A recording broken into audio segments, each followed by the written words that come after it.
if we try to compare it to the relationships of husbands and wives, I think there is a natural tendency to be jealous for the other. Yeah. And the question is, what do we do with that jealousy? Yeah. How do we keep it proportionate?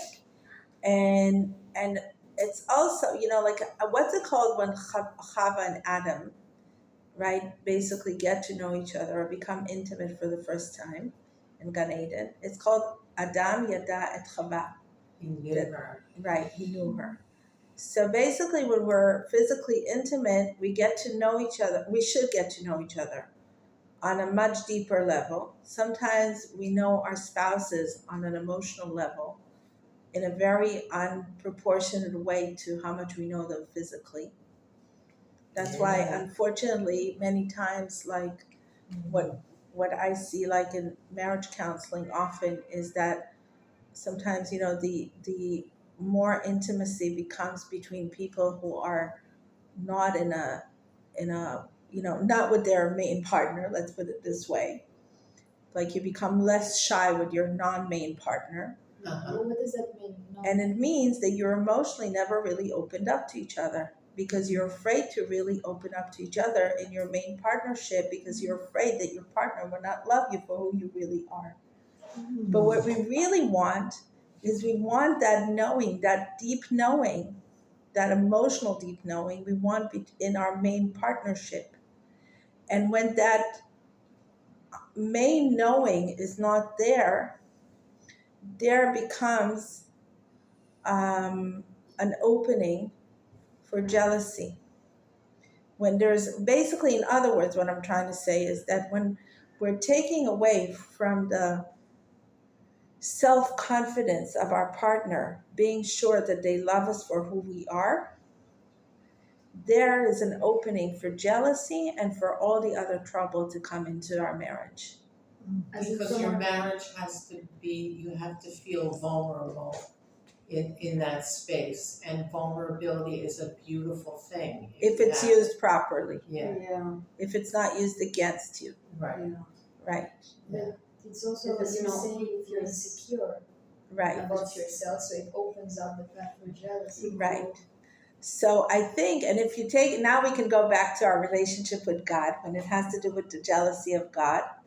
I think also what I've met quite a few times in my life is that people don't really know, when we say God, we don't really know what it is that we refer to. Mm-hmm. It's some kind of it's a very abstract term. Mm-hmm. Right? Mm-hmm. So what do we know about God? First of all, we know that it's not only an entity. We say Hashem Echad Ushmo Echad. We refer to Hashem as a noun, but we also refer to Hashem as a name. And what is a name? We learn in Parshat Shmot. A name contains in it a bunch of meanings, right? When I say Rachel, or when I say Miriam Esther, when you call me Miriam Esther, hopefully within that Miriam Esther or within that Rachel, there's a bunch of like Miriam Esther's A, B, C, D, E, F, G. And spiritually, maybe she contains all the Miriam Esthers of the history, the energetic Miriam Esthers of all the history, right? So, like in a way, you're like, you could tell someone, oh, her name is Miriam Esther, and you'll start thinking, oh, so she's probably this and that, right? Like I will tell you I'm a Leo, and you will start thinking, oh, she's probably this and that, right? So what is God? God, we know, is El Shaddai. She'amar dai le'olamo, that he said enough to his world, that he is the one who created the world from A to Z, or from Aleph to Taf, right? And we know that God is also the one who is Ein Sof, who is infinite, meaning that you think that this is the whole story. God will always reveal you another angle of the story. That's the meaning of infinity. You always look at life with finite eyes, but God has the bigger picture. So God is also Ein Sof, right? You think that God is only Elohim, only nature, and I will tell you, and I will, I'm sorry. it's okay. And I will tell you that God is also above nature, right? Above and beyond nature. That He will always come up with a surprise, which we call a miracle. Right. And we also know that that miracle is also embedded in nature, right? So it's like we named a few significances that when we say Shema Echad, just like you will have in your imagination when I say Miriam Esther's ABC. So when you say God, you also think ABC. So now what is like, when you're thinking about God, right? Or it's interesting how many times, Dafka, those people who don't engage with much exploration of what God in the world is, they seem to be so opinionated about God. And many times people who are engaged with learning and investigating what God is for them are so much, you know what, God is so much bigger than I can ever say. What do I know about God? Right? They will have many times a much bigger humility about what God is, right? So I think, and correct me if I'm wrong and help me think out loudly too, because this is just, coming down to me now, that if we put, a parallel between our Elkanah, or like jealousy to God and jealousy to, between couples, it's like we need to have a perspective that allows us to say, I know you, but I know that there's also so much that I don't know about you and I want to know about you. And that keeps our curiosity. And curiosity is vitality. And curiosity is creativity. And when we keep curiosity and vitality and creativity, when we keep curiosity and creativity, we keep vitality both in our marriages and in our marriage to God. And that's maybe the equivalence between the word of jealousy in this context and the word of jealousy in the context of between us and Hashem. Does that make sense? Yeah, very much. Because it's a relationship between us and the Creator. Of course, if you have a relationship so strong like this one, of course there will be these things like jealousy. Yeah, it makes a lot of sense.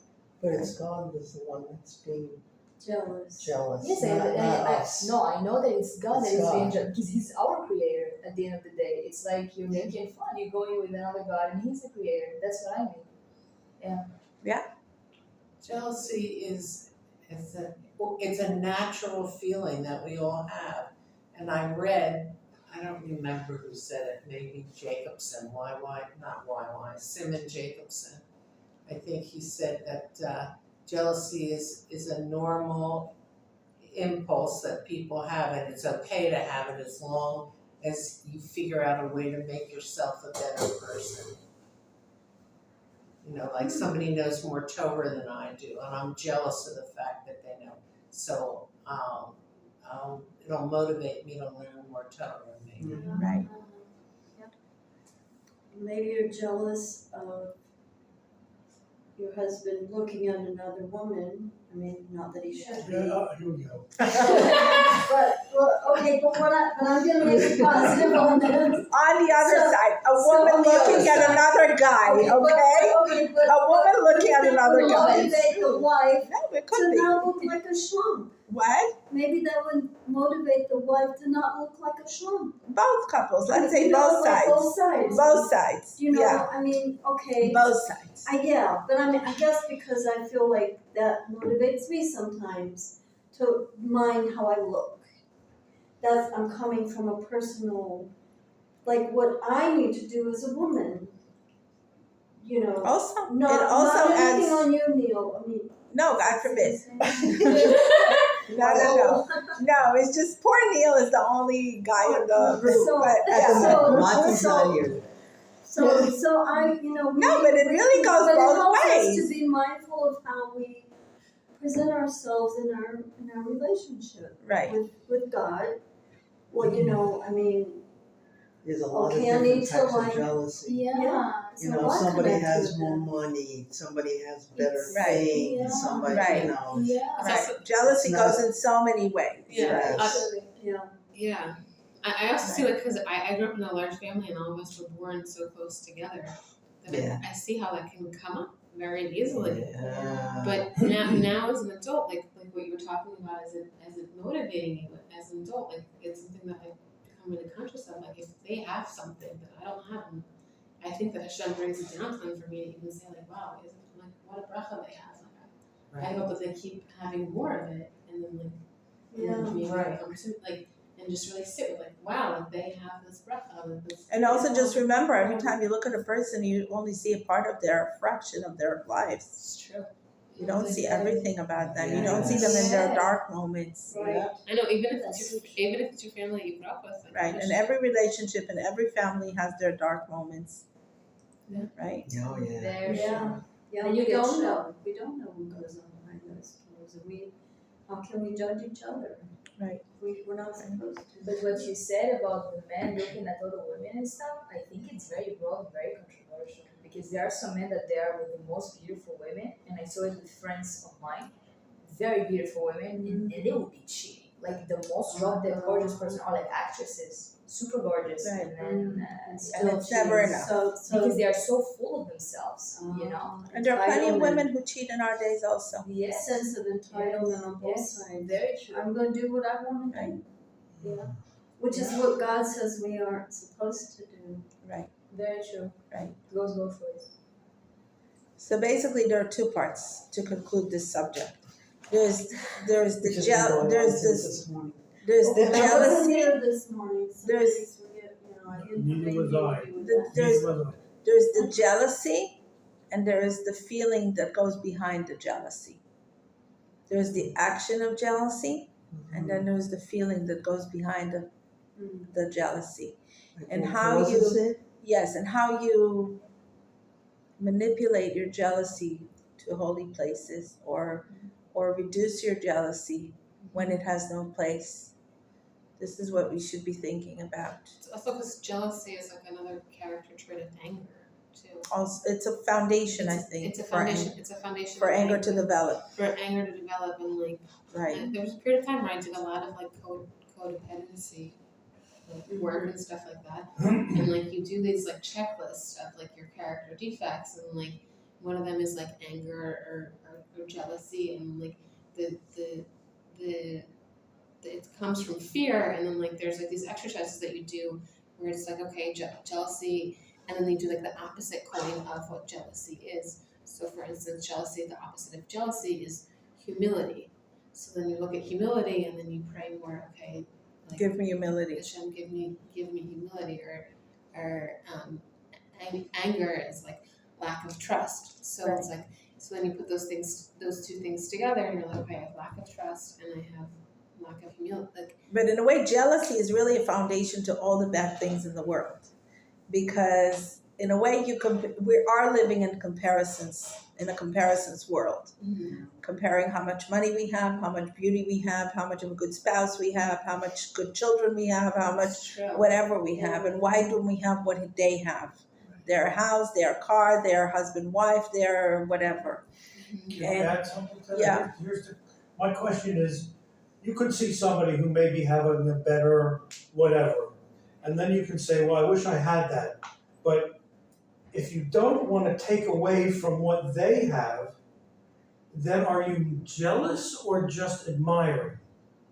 Because there are people you see who you say to yourself, well, I wish I had, but you wouldn't feel better if they lost it and you got it. Right. That I think is I like jealousy. it. Or if you That's- lost it and they still wouldn't have, and you still wouldn't have it. Right. Or another situation is, what if you got it and they lost it? How would that make you feel? That's another question I would ask myself. And another question I would ask myself, are you ready to take their troubles together with the good The stuff good they stuff. have? And how do There's you, actually there's a book. I forget the name of it. It's like a really funny title, and it's all about like it's all about that, like getting something and then like realizing like you want a new house, you want a new job. Along with the job Be comes like careful what you wish for. Exactly. What's the name of the book? comes the Exactly. responsibility. But that's the whole idea of feel out too. Right. Because it's like, okay, I might die and then I'm going to be like a partner and I'm going to be happy. But it's like I also want it. But there's also the picture of the responsibilities of everything that comes with that whole picture. And part of davening is davening for to see the whole picture and davening for the whole picture and not just davening for like. Right. And another equivalent I see here, it's called Zot Torah Kanaot. This is the Torah of jealousy, which I want to pay attention and emphasize again. This is the learning of jealousy. Learn what jealousy does to your life, basically, the Torah says. Pay attention to what jealousy, how destructive jealousy could be to your life. And it reminds me, where else do we see this kind of a phrase with a different word at the end? Zot Torat HaOlah. This is the Olah. This is the learning of the elevation, which talks about the Olah Korban, which talks about elevating your soul. This is the learning of how to elevate your soul. It says there that by learning the Korban Olah, your soul is being elevated just by learning about it. And here we see it in a different form. This is the Torah of jealousy.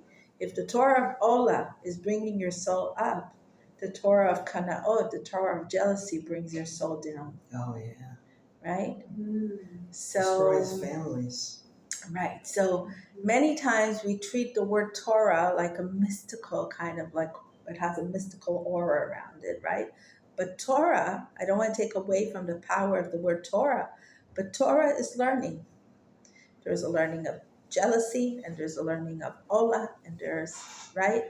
And we need to pay attention what we learn from the Torah. And today we had a long discussion after the Pirkei Avot class that sometimes we learn Torah in a way that doesn't allow us to bring it into the practice of our lives, that it stays very theoretical, right? And this Torah with the Sota, actually, it's very interesting. What does it say in the commentators? It says, even though the ceremony of the Sota is nullified in in the last couple thousand years, but the tradition, we're still learning about it. Why? Because when we want to learn, we won't do the action, but we want to learn of what jealousy does to us, and we want to learn how it can destroy a family. And we will learn another important thing, that God is ready to nullify his own name for you to judge meritably each other, for you to try to make peace in the family, which is beautiful. Yeah. And in a way, like, it really combines in my head, even though halachically we don't,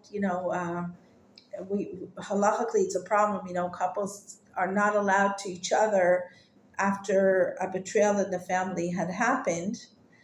But today a lot of people learn to fix their marriage, not only fix their marriage, but become much deeper with each other after a non-faithful or an affair happened between, one of them or both of them. And they keep I've, going. I've seen a lot of that happen in our days. It's interesting. Halachically, it's I a have- problem. I'm saying halachically, it's a problem. I know. But if we think about it, why does the Torah say that, that goes a little bit into psychology without Torah, and Hashem should forgive me, and, I don't know how it connects, but in our times, even without infidelity, so many couples break. And on the other hand, some people were so strong and amazing that they learned to understand that it's not the infidelity that broke their family. It's what brought the infidelity that broke their family. Yeah. And we have to, look, and, with all that we know about marriage today and all that we know about relationships today, Baruch Hashem, psychology has developed. I don't mean psychology on the academic level. The understanding of the soul of the human being has developed so much. We have so much more tools to understand relationships than we ever did before. And we have to look at marriages and relationships on so much a deeper level to understand what builds a marriage and what destroys a marriage. And I think this is a lot of what this Sota Torah is talking about.